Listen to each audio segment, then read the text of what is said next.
Your husband, first of all, you guys met, you met online? Yes, on Instagram. He went on the DM. Yeah. Aliingia DM. Yes, alicheza ka yeye. Trust, like, okay, how did you trust somebody who's so far away? Yeah.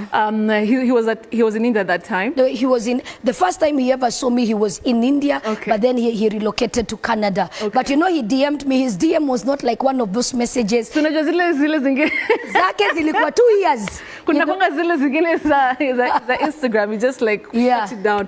So okay, so how first did you trust him? Yeah. Maybe very quickly. Yeah, so very quickly, just to talk about my hubby, and I thank God for him because this is a man that compliments me after, you know, I had always believed God to give me this kind of a man that will not complicate, but will support my assignment, you know, a man that will stand with me. He slid into my DM, but of course, it took me 2 years. He was very persistent. Okay. Persistence outweighs resistance. He kept on encouraging me, sending me messages, until I was like, who is this handsome Indian guy? You know, I was like, Ebu, let me just see. So yes. I responded to him, and when I responded to him, he said, you know, it has been almost over, you know, that time it was almost 2 years, you know, and I always keep on sending you messages, nini. Then I told him, you know, I was so busy, I was traveling. Then he said, I want to meet you in person, you know. So I told him, of course, that time I was going to the US. He said, I'm flying in to come and meet you.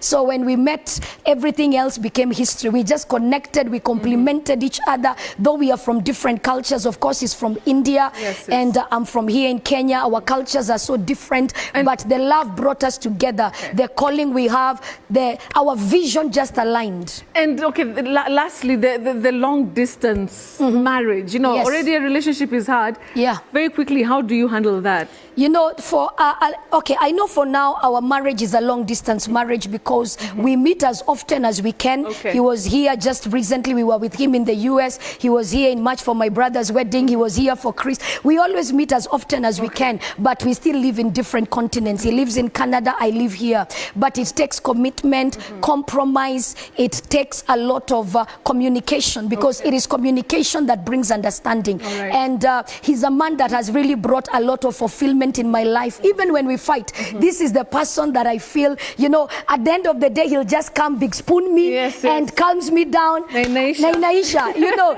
he's that kind of a guy. Mapenzi ya Wahindi ni moto moto. Okay. Yes. All right. So unfortunately, we ran out of time. The last part in short to all the fans who are watching. We will do this again and again and again. So what is it that you'd want to tell some people who love you so much, because you have a lot of you know, friends online, admirers, fans. Of course, the haters will always be there.